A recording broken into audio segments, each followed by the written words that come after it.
नमस्कार दोस्तों, स्वागत है आपके अपने YouTube चैनल BM सॉल्यूशन में एक और नए लेक्चर के साथ। और आज की इस लेक्चर में कुछ महत्वपूर्ण MCQ को करने वाले हैं जो कि विभागीय परीक्षा में लगातार पूछा जा रहा है। तो चलिए आज की इस वीडियो को बिना देर किए हुए शुरू करते हैं। दोस्तों, अगर आप मेरे चैनल में नए हैं तो चैनल को सब्सक्राइब जरूर कीजिएगा और बेल आइकन को दबाना ना भूलिएगा ताकि मैं जो भी वीडियो अपलोड करूं उसका नोटिफिकेशन आपको मिलता रहे। तो आज का पहला प्रश्न है, प्रधान छंटाई सहायक अपने अभिलेख अधिकारी के माध्यम से अपने अधीक्षक को डेली रिपोर्ट भेजेगा जिसमें वह डैश को उनके संज्ञान में लाएगा। देखिए, जो प्रधान छंटाई सहायक होता है वो अभिलेख अधिकारी के माध्यम से डाक अधीक्षक को रिपोर्ट भेजता है। और ऐसा क्या रिपोर्ट होता है कि उसको अधीक्षक के संज्ञान में लाना अनिवार्य है। तो चलिए, ऑप्शन है ट्रिप्स मेड, उनके द्वारा किए गए ट्रिप, लेटर सॉर्टेड, छंटाई किए गए पत्र, इरेगुलरिटीज ऑब्जर्व, पाई गई अनियमितताएं। ऑप्शन डी है ट्रॉली यूज्ड, उपयोग में लाई गई ट्रॉली।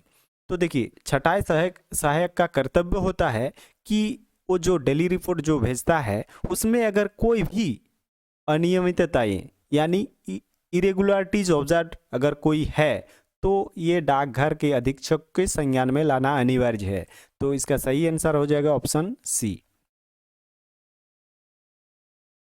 प्रत्येक सेट को डैश उपलब्ध कराई जाती है। प्रत्येक सेट को क्या उपलब्ध कराई जाती है ये आपको बताना है। Every set is supplied with a date stamp and a name stamp, a date seal, detain late fee, not paid stamp, all above. एक तारीख मुहर और एक नाम मुहर, एक तारीख सील, रोका गया विलंब शुल्क, नॉट पेड मुहर, उपरोक्त सभी। तो दोस्तों, जो सेट होता है ऑफिस का जो सेट होता है उसको ये जो ऊपर में तीनों जो मुहर का नाम दिया गया है ये तीनों उपलब्ध कराया जाता है। तो इसका सही आंसर हो जाएगा ऑल अबव। उनको तारीख मुहर भी दिया जाता है, नाम मुहर भी दिया जाता है, तारीख सील भी दिया जाता है और रोका गया विलंब शुल्क नॉट पेड का मुहर भी दिया जाता है। तो इसका सही आंसर हो जाएगा ऑप्शन डी। चलते हैं अगले प्रश्न में। एक मेल ऑफिस का mail agent, mail guard mail का आदान प्रदान करते समय डैश किए जाने वाले बैग को पहले देगा। एक मेल ऑफिस का मेल एजेंट या मेल गार्ड मेल का आदान प्रदान करते समय कौन कौन सा बैग को पहले देगा ये आपको बताना होगा। डिलीवरी, बुकिंग, सॉर्टिंग, डिस्पैच यानी प्रेषित। तो कौन सा बैग पहले देना पड़ता है? तो जो डिस्पैच होता है, जो बैग डिस्पैच के लिए उपलब्ध है उस बैग को पहले प्रेषित करना होगा। तो यहाँ पर हो जाएगा ऑप्शन डी आपका सही आंसर, डिस्पैच। जो मेल ऑफिस का मेल एजेंट होता है उन लोगों का ये कर्तव्य होता है कि जो डिस्पैच के लिए तैयार है उस बैग को पहले हैंड ओवर करेगा। चौथा प्रश्न है, पोस्टमैन को वितरण हेतु दी जाने वाली प्रत्येक डाक वस्तु की पोस्टमैन जांच करेगा और यदि डैश होगी तो इंचार्ज को नोटिस में लाएगा। Postman should carefully examine every article given to him for delivery and bring to the notice of in charge any article which is dash। तो देखिए, पोस्टमैन को जो भी वितरण के लिए पत्र उनको मिलता है तो पोस्टमैन को अच्छी तरह से जांच कर लेनी चाहिए। क्या क्या जांच कर लेनी चाहिए? देखिए, ऑप्शन है खुला, क्षतिग्रस्त, appears to be tampered with, छेड़छाड़ की गई हो, ऑल ऑफ एबव। तो पोस्टमैन का यह कर्तव्य होता है अगर कोई वस्तु खुला है तो भी उनको पोस्ट मास्टर के संज्ञान में लाना होगा, यानी जो ऑफिस इंचार्ज होगा उसको ये जानकारी देनी पड़ेगी कि हाँ ये चिट्ठी खुला है। अगर क्षतिग्रस्त है तो भी उनको नोटिस करना होगा, या छेड़छाड़ की गई हो या दूसरे किसी के हाथ से उस चिट्ठी की छेड़छाड़ की गई हो तो भी जो ऑफिस का इंचार्ज होता है उसको जानकारी देनी चाहिए। तो इसीलिए इसका सही आंसर हो जाएगा option D, all above. Head postman को डैश चीज़ों की जांच दी जा सकती है। हेड पोस्टमैन में be employed to make inquiries into. जो हेड पोस्टमैन होता है उनको अपने काम के अलावा और क्या काम दिया जाता है जांच के लिए, ये आपको बताना है। माइनर कंप्लेन, सामान्य शिकायतें। वेरीफाई पेमेंट ऑफ एमओज, धनादेशों के भुगतान के सत्यापन। Test the work of postman, postman के कार्य की जांच। ऑल एबव, उपरोक्त सभी। तो जो हेड पोस्टमैन होता है उनको छोटी मोटी शिकायतों की जांच दी जाती है। यानी जो पहला ऑप्शन है माइनर कंप्लेन, सामान्य शिकायतें, ये काम उनको सौंपा जाता है। तो पहला ऑप्शन सही हो जाएगा। एक मिसेंट वस्तु वह वस्तु होती है जो गलती से डैश के अलावा किसी अन्य कार्यालय का अग्रप्रेषित की गई हो। A missent article is an article which has been erroneously forwarded by an office to an officer other than the dash। तो आपको इसमें बताना है कि एक मिसेंट वस्तु वह वस्तु होती है जो गलती से डैश के अलावा किसी अन्य कार्यालय को अग्रप्रेषित की गई हो। तो मिसेंट जो आर्टिकल होता है उसको किसको कहा जाता है? देखिए, मिसेंट आर्टिकल वो होता है जो आर्टिकल बुक किया गया हो, तो किसी पिन कोड के जरिए बुक किया होगा कि हमको ये वहाँ भेजना है। अगर उस कार्यालय को छोड़कर दूसरे कार्यालय में चला जाता है तो उसको मिसेंट कहा जाता है। यानी ऑफिस ऑफ डेस्टिनेशन, गंतव्य कार्यालय, उनका गंतव्य कार्यालय छोड़कर दूसरे ऑफिस में चले जाना उनको मिसेंट कहलाता है। तो यहाँ पर सी ऑप्शन जो है सही हो जाएगा। शाखा डाकघर के डैश को शाखा डाकफल कहा जाता है। The dash of a branch office is designated as branch postmaster. तो शाखा डाकघर के किसको शाखा डाकपाल कहा जाता है? जीडीएस, ग्रामीण डाक सेवक, ऑफिस इंचार्ज, एबीपीएम, लैंडलॉर्ड या मकान मालिक। तो दोस्तों बताइए इसको कहा जाता है शाखा डाकपाल।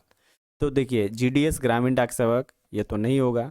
ऑफिस इंचार्ज, हाँ ये बिल्कुल सही है। एबीपीएम ये गलत है। लैंडलॉर्ड ये गलत है। तो इसका दूसरा ऑप्शन जो है सही हो जाएगा, ऑफिस इंचार्ज। यानी शाखा डाकघर का जो ऑफिस इंचार्ज होगा उसी को शाखा डाकपाल कहा जाएगा। ऑप्शन बी इसका सही आंसर हो जाएगा। एक उपडाकघर जो नगर अथवा इसके उपनगर में स्थित हो, जहां एक प्रधान डाकघर भी हो, कहलाता है। ए सब office situated in A town और it's suburbs where there is also a head office is termed a dash। अगर कोई ऐसा ऑफिस हो, ऐसा उप डाकघर जो नगर अथवा उसके उपनगर में स्थित हो और वहाँ पर एक प्रधान डाकघर भी हो, तो उस टाइप के सब ऑफिस को और किस नाम से जाना जाता है, ये आपको बताना है। तो देखिए, पहला है टाउन पोस्ट ऑफिस, दूसरा town sub office, town cash office, town mail office. तो इस टाइप के ऑफिस को क्या कहा जाता है? Town post office, sorry town sub office कहा जाता है। ऑप्शन बी इसका सही आंसर हो जाएगा, टाउन सब ऑफिस। वही अगर सब ऑफिस के बदले यानी उप डाकघर के बदले अगर कोई शाखा डाकघर वहाँ पर मौजूद हो तो उसको क्या कहा जाएगा दोस्तों? उसको कहा जाएगा क्या? Town branch office. उसको टाउन ब्रांच ऑफिस कहा जाएगा। चलते हैं अगले प्रश्न में। सुकन्या समृद्धि योजना में किसी बैंक अथवा डाकघर में एक 10 वर्ष तक की बच्ची के लिए खाता खाते खोले जा सकते हैं। Sukanya Samriddhi account accounts can be opened either in post office or in any bank in the name of a girl child up to 10 years of age। तो प्रश्न में क्या बोल रहा है दोस्तों कि सुकन्या समृद्धि जो अकाउंट होता है वो किसी बैंक अथवा डाकघर में एक 10 वर्ष तक की बच्ची के लिए खाते खोले जा सकते हैं। कितने खाते खोले जा सकते हैं ये आपको बताना है किसी बैंक या डाकघर में। देखिए ऑप्शन है 1 और 2, 1 या 2, 2, 1, नो, एक भी नहीं। तो कितना खाता खोले जा सकते हैं दोस्तों बताइए। अगर आंसर इसका आपको पता है तो कमेंट बॉक्स में जरूर डालिए। देखिए कहीं भी हो चाहे बैंक या पोस्ट ऑफिस, वो एक ही खाता खोल सकता है। चाहे पोस्ट ऑफिस हो या बैंक हो, एक ही खाता खोल सकता है, वो 1 हो जाएगा। ऑप्शन सी इसका सही आंसर हो जाएगा। ऐसा नहीं हो सकता है कि वो एक बैंक में अकाउंट खोल लिया है और फिर आके पोस्ट ऑफिस में आके बोलेगा कि यहाँ एक खोल दीजिए, तो ऐसा संभव नहीं है। वो सिर्फ एक ही अकाउंट खोल सकता है, चाहे वो बैंक में खोले या डाकघर में। स्पीड पोस्ट में क्रेडिट फैसिलिटी को प्राप्त करने के लिए करार की अवधि डैश है। स्पीड पोस्ट में जो क्रेडिट फैसिलिटी अगर कोई प्राप्त करना चाहता है तो उसकी जो करार की अवधि है वो कितने दिनों का है या कितने सालों का है। ऑप्शन है आपके पास 5 ईयर्स 5 वर्ष, 2 ईयर्स यानी 2 वर्ष, 1.5 ईयर्स 1 साल 6 महीना, या 1 ईयर्स 1 वर्ष। तो जो स्पीड पोस्ट क्रेडिट फैसिलिटी का जो करार अवधि होता है दोस्तों वो 1 साल का होता है। चौथा ऑप्शन जो है आपका सही आंसर हो जाएगा। तो उम्मीद करता हूँ दोस्तों मेरा ये लेक्चर आपको बहुत पसंद आया होगा, आपके लिए हेल्पफुल होगा। यही था दोस्तों आज के मेरा ये लेक्चर।